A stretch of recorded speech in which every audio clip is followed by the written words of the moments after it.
우리 좌우에 한번 인사하는 시간 갖겠습니다. 우리 주님의 평안이 여러분과 함께 하기를 바랍니다. 인사하겠습니다. 주님의 평안이 여러분과 함께 하기를 바랍니다. 사람이 어떤 존재인가에 대해서 많은 사람들의 다양한 주장들이 있곤 합니다. 어떤 사람은 사람이 날 때부터 선한 존재라고 말하기도 하고, 어떤 사람은 날 때부터 악한 존재라고 말하기도 합니다. 그리고 어떤 분들은 사람은 천사와 짐승, 동물 사이에 존재하는 그런 존재다 이렇게 말하지만, 또 어떤 분들은 사람도 그저 동물일 뿐이다 그렇게 이야기하곤 합니다. 여러분의 생각은 어떻습니까? 사람은 어떤 존재입니까? 우리의 생각이 중요한 것이 아니고 성경이 무엇이라고 말씀하고 있는가가 중요합니다. 성경을 통해서 하나님은 사람이 어떤 존재인가에 대해서 이야기하시는데, 하나님의 형상으로 지음받은 존재라고 설명합니다. 많은 동물들을 창조하셨고 많은 식물들을 만드셨습니다. 그런데 그 어떤 것에서도 하나님의 형상이라는 이름을 붙여준 바는 없습니다. 오직 사람을 창조하시면서 하나님의 형상을 따라 지음받은 존재라고 말합니다. 하나님의 형상이라는 것은 하나님의 영광이 그에게 있다는 것이고, 하나님의 고귀함이 그에게 있다는 그런 이야기입니다. 하나님은 이처럼 사람을 창조하시게 될 때에 하나님의 영광을 부여하시고, 하나님의 권능을 부여하시고, 하나님의 주권을 부여하시고 존귀하게 만드셨습니다. 그러면 사람은 이처럼 하나님께서 우리를 존귀하게 하신 것에 대하여 감사하고, 그 하나님을 통해서 이 영광과 은혜를 누리는 자가 되어야 했을 것입니다. 태초에 아담에게, 하와에게 복된 에덴 동산을 허락하시고 하나님의 사랑과 은총과 생명과 복을 그들에게 충분히 풍성히 허락하셨습니다. 하나님을 대신해서 모든 피조물들에게 하나님 같은 존재가 되게 해주셨습니다. 만물을 다스리시고 통치하시는 하나님, 그 하나님께서 사람에게 지으신 모든 만물을 다스리고 통치하라고 하셨습니다. 첫사람 아담은, 하와는 이런 하나님의 큰 은혜를 받았음에도 불구하고 그 은혜를 간직하지 못했습니다. 그 은혜를 따라 살지 못하고 그 은혜를 잊어버리고 말았습니다. 간교한 뱀의 꼬임을 받아서 그는 하나님 없이 하나님이 되려고 했습니다. 하나님은 사람을 하나님의 형상으로 창조하셔서 하나님과 긴밀한 은혜의 교제 속에 하나님의 복을 누리고, 하나님이 공급하시는 영광을, 하나님이 허락하시는 존귀함을 누리면서 그것을 통해서 하나님처럼 되라고 말씀하셨는데, 뱀이 간교하게 속이죠. 네가 하나님에게 얽매여 있을 필요가 없다 그러면서 하나님 말씀을 거역하게 합니다. 동산 중앙에 있는 선악을 알게 하는 나무의 열매를 따먹지 말라 하나님이 아주 엄중하게 명령하셨지만, 아담과 하와는 뱀의 유혹을 따라서 이 선악을 알게 하는 열매를 따먹고 말게 됩니다. 이 선악과의 열매를 따먹은 것은 단지 열매를 하나 따먹은 정도의 문제가 아닌 것입니다. 거기에는 하나님의 언약이 놓여 있는 것이죠. 네가 이 언약을 이 열매를 따먹으면 너는 반드시 죽으리라, 그렇게 말씀하신 거죠. 하나님과의 관계가 끊어지게 된다는 이야기입니다. 이 열매를 따먹지 않게 된다면, 그러면 너는 동산에 있는 모든 생명의 열매를 풍성히 누릴 수 있게 된다. 하나님이 그렇게 말씀하신 것이죠. 그러니 이 선악을 알게 하는 나무의 열매, 이 열매를 따먹는 행위는 하나님의 말씀과 명령을 거역하는 것임과 함께 하나님과의 관계 단절을 선언하는 그런 이야기입니다. 그런데 아담과 하와가 하나님과 관계 단절을 과감히 선언하면서 나도 스스로 하나님처럼 되겠다 이렇게 생각하게 된 것이죠. 그 결과는 어떻게 됐습니까? 일부 하나님처럼 된 것이 있기는 합니다만, 하나님처럼 되기보다는 생명과 은혜에서부터 끊어지게 되니 그에게는 파멸이 찾아오게 되고 만 것이지요. 우리는 이것을 일컬어서 타락이라고 말합니다. 하나님은 존귀하게 사람을 창조하셨지만 존귀하게 지음받은 그 사람이 타락하게 되므로 그는 하나님 앞에서 그 거룩함을 잃어버린 존재가 되어버리고 말았고, 하나님께서 하나님의 은혜에 붙들려 있는 사람이 아니라 하나님의 은혜와 상관없는 자가 되고 만 것입니다.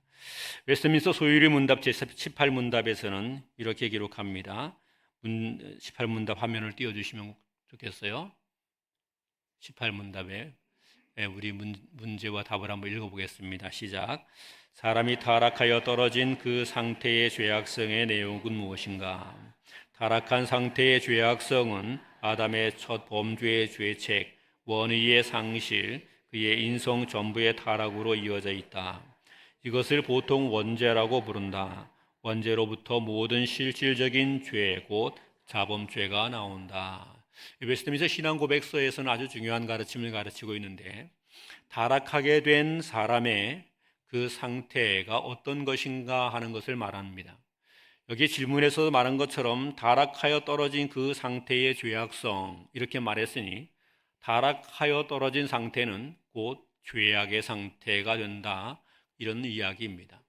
하나님의 은혜에서부터 멀어지게 됨, 하나님과의 관계를 단절하게 됨, 그것이 타락인데, 하나님과의 관계를 단절하게 되니 사람에게는 죄악성이 생겨나게 됐다는 겁니다. 그의 모습이 어떠한가? 아담의 첫 범죄의 죄책, 다시 말하면 그는 범죄함으로 죄를 짊어지게 됐다는 것이죠. 원의의 상실, 하나님께서 원래 그에게 하나님의 형상으로 부여해 주셨던 의로움과 고결함이 있는데, 그 의로움과 고결함과 영광됨이 사라지게 됐다는 겁니다. 그의 인성 전부의 타락, 하나님께서 그에게 허락하여 주신 그의 인간됨이라는 것이 있는데, 그의 인간됨이라는 것이 말살되고 전부 타락하게 되었다, 이렇게 이야기합니다. 이런 것을 일컬어서 원죄 상태라고 말한다. 웨스트민스터 신앙 소요리 문답이 우리에게 설명하고 있는 것이죠. 우리는 신앙생활하면서 원죄라는 말을 많이 듣습니다. 그 원죄라는 말을 들으면서 이런 생각이 들죠. 야, 그건 좀 부당하다, 그렇게 여겨집니다. 왜냐하면 범죄는 아담과 하와가 있지 우리는 범죄한 것이 없지요. 선악과를 혹시 따먹으신 분 있으면 손을 들어 표해 주시면 감사하겠습니다. 저도 손을 내리렵니다. 왜냐하면 저도 선악과라는 열매를 본 적도 없고, 듣기만 했지 따먹은 것 적은 더더욱 없습니다. 그러니 선악과를 따먹은 죄를 내가 짊어져야 된다, 이것은 좀 억울하죠. 여러분도 아마 억울하다고 생각하실 수 있을 것입니다. 그럼 한번 생각을 해보아야 합니다. 아담과 하와, 그분들은 어떤 분인가? 모든 인류의 조상입니다. 모든 인류의 뿌리이죠. 그에게서부터 모든 인류가 나오게 됩니다. 그러면 한번 생각해 보시면 됩니다. 하나님을 좋은 토양, 밭이라고 생각을 하면 되고요. 그 좋은 밭에 아담과 하와라는 나무가, 사람이라는 나무가 심겨져 있다고 이해하시면 됩니다. 좋은 밭 되시는 그 하나님께 아담과 하와가, 사람이 심겨져 있는 겁니다. 심겨져 있는 건데, 그 사람의 원뿌리에 아담과 하와가 심겨져 있죠. 그리고 그 나무가 자라면서 이런저런 가지가 형성되죠. 바로 그 가지와 같은 존재, 아담과 하와에게서 나온 존재, 나무에 연결되어서 아담과 하와에게서 나온 존재, 바로 이것이 아담의 후손으로 태어나게 된 저와 여러분들인 거죠. 이 나무가 밭에 잘 심겨져서 밭에 있는 영양분을 계속 공급받게 되면, 그러면 그 양분을 인해서 나무는 건강하게 생존하게 될 것입니다. 잘 자라게 될 것입니다. 아주 푸른 잎을 맺게 될 것입니다. 좋은 꽃도, 아름다운 꽃도, 귀한 열매도 맺게 되겠지요. 나무가 토양에 잘 붙어 있어서 양분을 끊임없이 공급받게 되면 그런 일이 있을 것입니다. 그런데 이 나무가 밭에, 그 토양에 이렇게 말하는 겁니다. 내가 당신과 무관하게 나도 그냥 멋지게 될 수 있어. 당신과 무관하게 나도 멋지게 될 수 있어 하면서 그 밭에서 나무가 뽑혀지면, 그래서 그 밭과 나무가 나는 너와 무관하게 될래 하고 뽑혀지면, 그러면 그 나무는 어떻게 해야 되겠습니까? 그 나무는 살아있는 것 같지만 죽은 것이죠. 그 나무에 연결되어 있는 가지는 어떻습니까? 예, 그 나무와 동일한 것이죠. 사람은 원죄를 갖고 태어나게 됐다는 이야기는 바로 이런 이야기입니다. 아담의 뿌리에서 아담과 함께 속한 사람으로 태어나게 된 것입니다. 그래서 아담과 하와는 그 당시 전체 모든 사람이죠.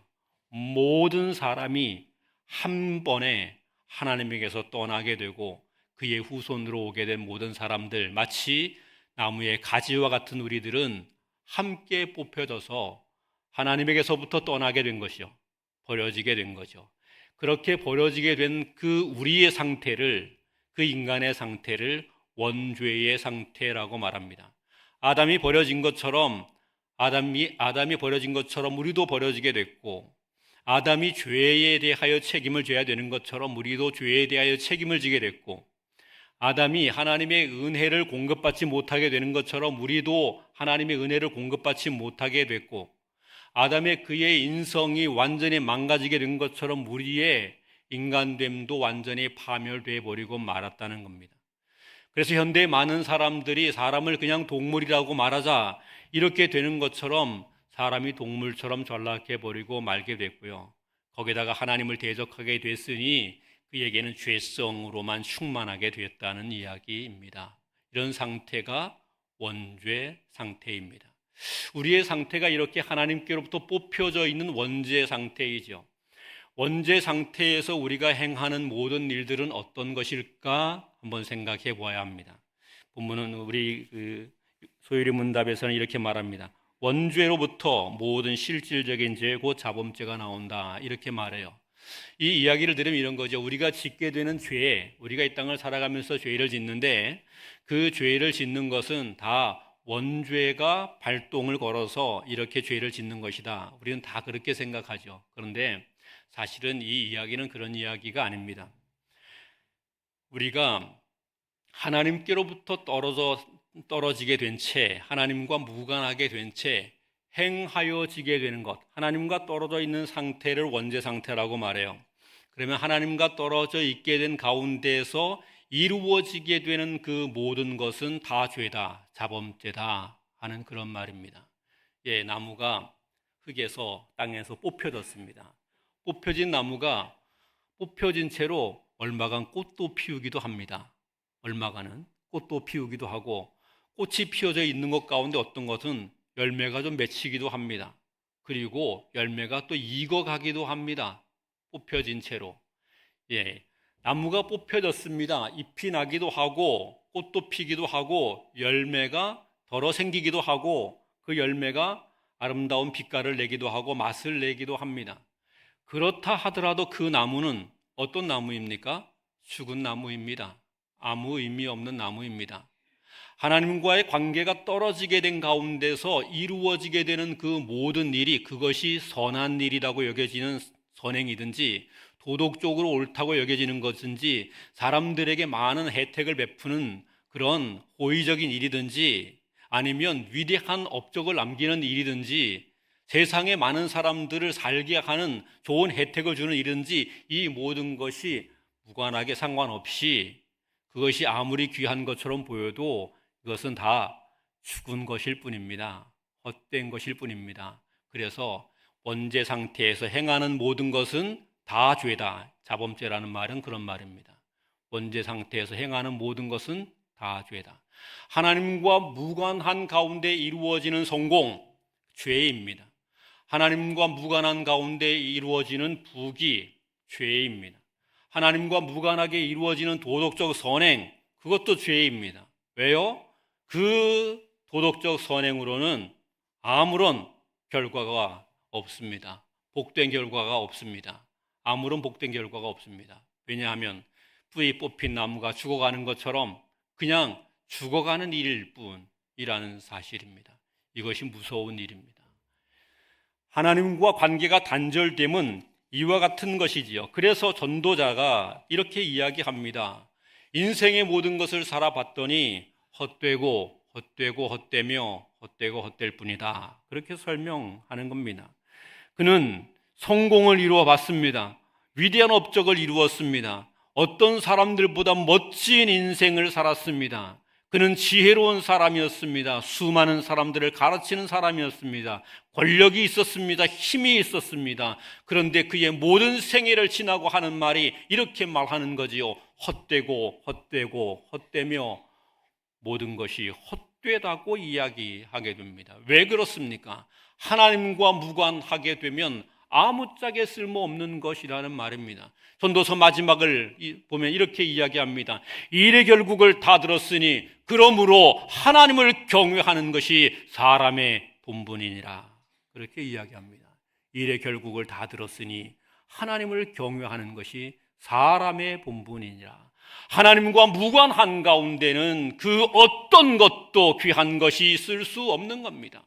내가 하나님께 연결되어 있을 때, 내가 하나님과 교제할 때, 내가 하나님과 긴밀하게 연합하여 연결되어 있을 때 내 생애가 복된 것이 되고 아름다운 것이 되는 거지, 내가 하나님과 무관한 가운데 놓이게 되면 내 삶은 비참하게 될 뿐이라 하는 사실이지요. 아담과 하와의 삶이 나쁜 삶이 아니었습니다. 그저 선악을 알게 하는 열매 하나 따먹은 삶인 거죠. 그런데 그가 그것을 통하여 하나님과 무관하게 되었더니 그의 인생이 에덴을 빼앗기는 인생이 되고 하나님과 관계가 떨어지게 되고 하나님께로부터 공급받게 되는 모든 은혜가 그에게 중단되고 하나님께서 그를 향하여 저주를 선포하시게 되었다는 사실이죠. 그래서 우리가 기억해야 합니다. 하나님과 무관해서는 안 된다. 내가 하나님과 무관해서는 안 된다. 내 삶을 살아가는 동안에 나는 하나님과 연합하고 하나님과 교제하는 자가 되어야 한다. 이런 고백을 가져야 합니다. 웨스트민스터 소유리 문답 제19문답은 또 이렇게 가르칩니다. 우리 함께 읽어보겠습니다. 19문답입니다.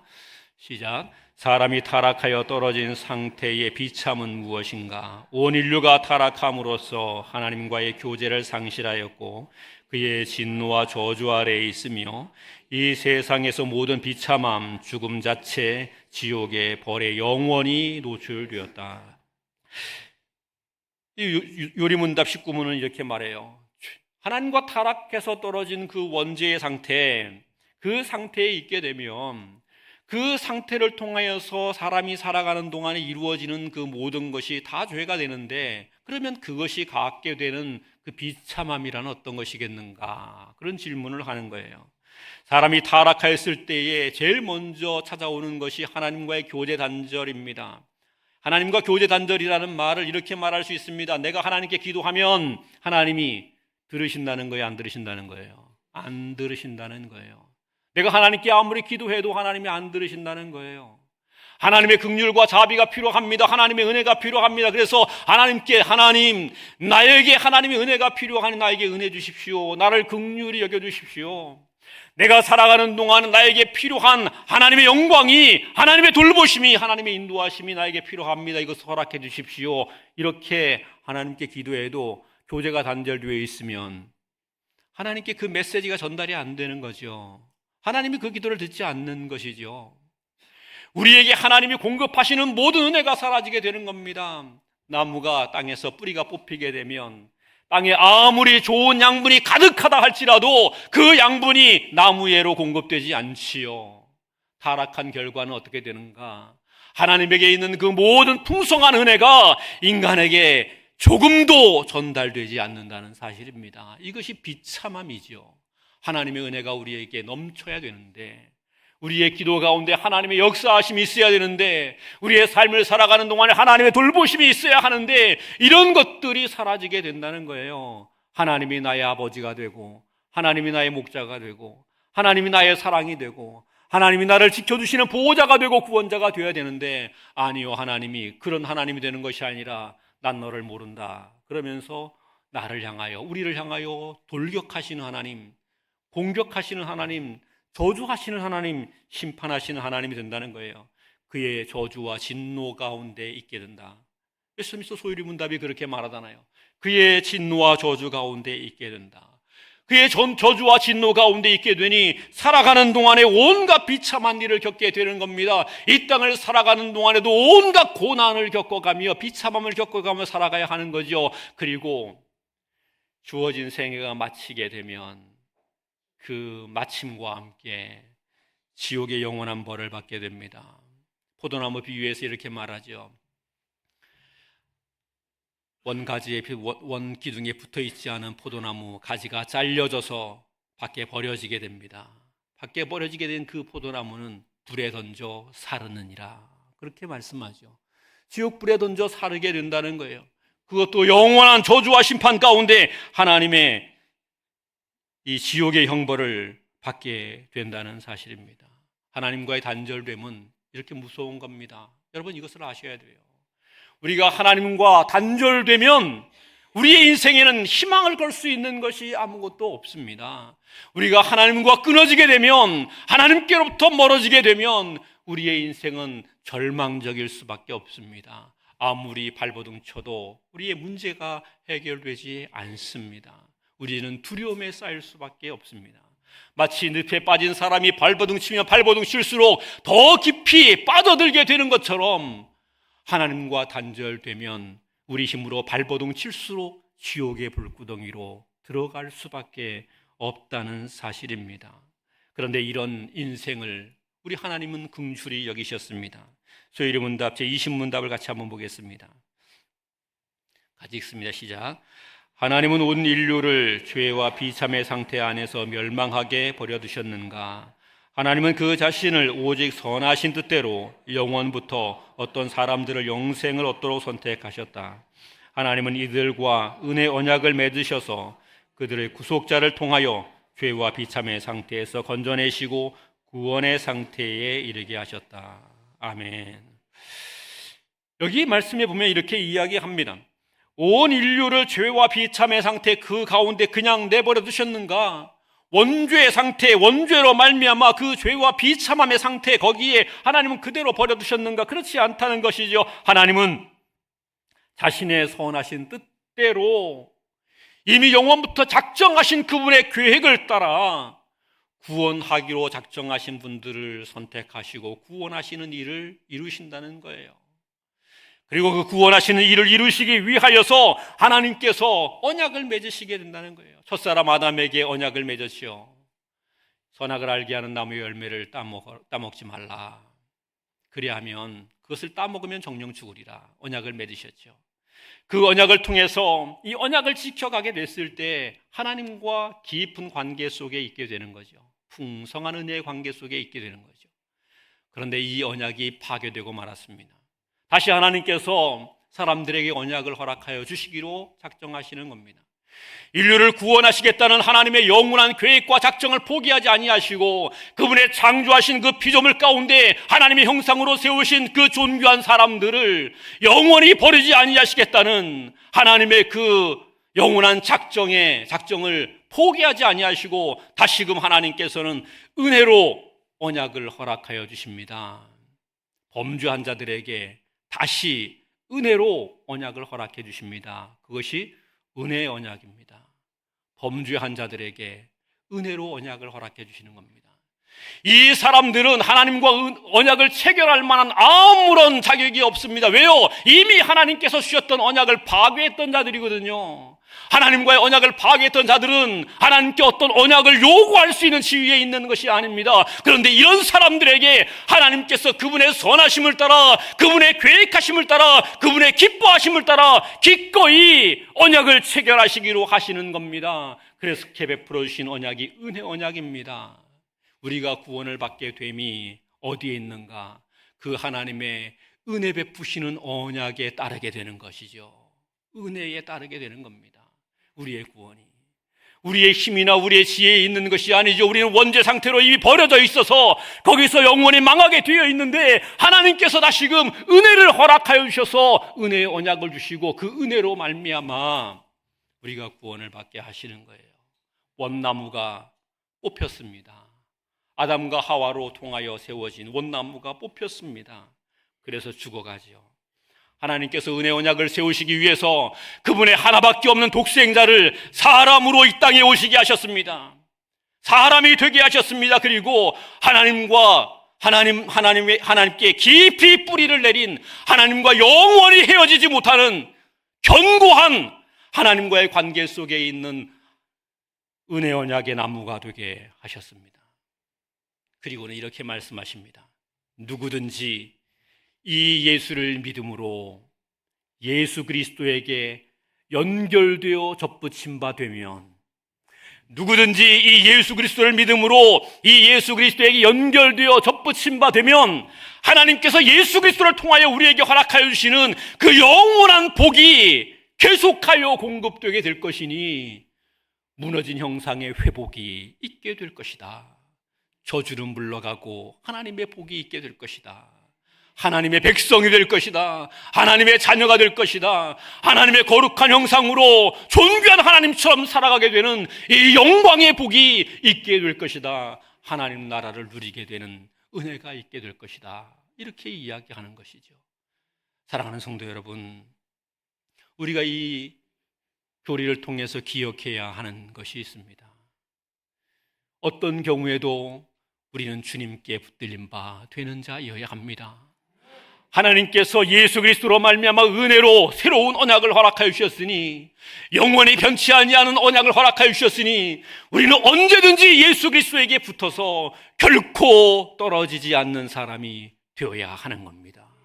삶을 살아가는 동안에 우리가 무엇을 하든지 내가 예수님께 떨어지지 않아야 된다는, 예수님께로부터 끊어지지 않아야 한다는 이 긴장감을 가지고 언제나 주님께 붙들려 있는 이 믿음의 삶을 살아가야 하는 겁니다.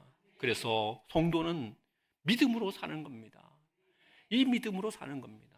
내가 예수 그리스도에게 붙들려 있게 된다는 믿음, 예수님과 함께 연합되어 있다는 믿음, 예수 그리스도로 말미암아 하나님과 함께 다시 연합되게 됐더니 하나님께 전에는 원수였으나 이제는 하나님의 화평을 누리게 되고 그의 자녀가 되었고, 전에는 사람들 사이에 원수가 되었던 자들이 이제는 그리스도 안에서 형제가 되고 자매가 되고 서로 사랑하는 자가 되어 하나님의 한 교회가 되게 되었다는 사실입니다. 사랑하는 성도 여러분, 어떤 일이 있어도 뿌리 뽑혔던 아담처럼 주님에게서 끊어지지 않게 되기를 바랍니다. 세상의 영광을 구해서, 세상의 성공을 구해서 이것이 좋아 보여서 끊임없이 세상은 이런 것들이 우리에게 영광을 줄 것이라고 이야기하는데, 그런 것에 속아 넘어가지 말고 나는 그리스도에게 붙들린 자가 되겠다고 고백하시기를 바랍니다. 그래서 하나님께서 그리스도를 통하여서 공급하시는 영원한 은혜와 복이 저와 여러분과 온 교회 가운데 충만하기를 우리 주님의 이름으로 축원합니다.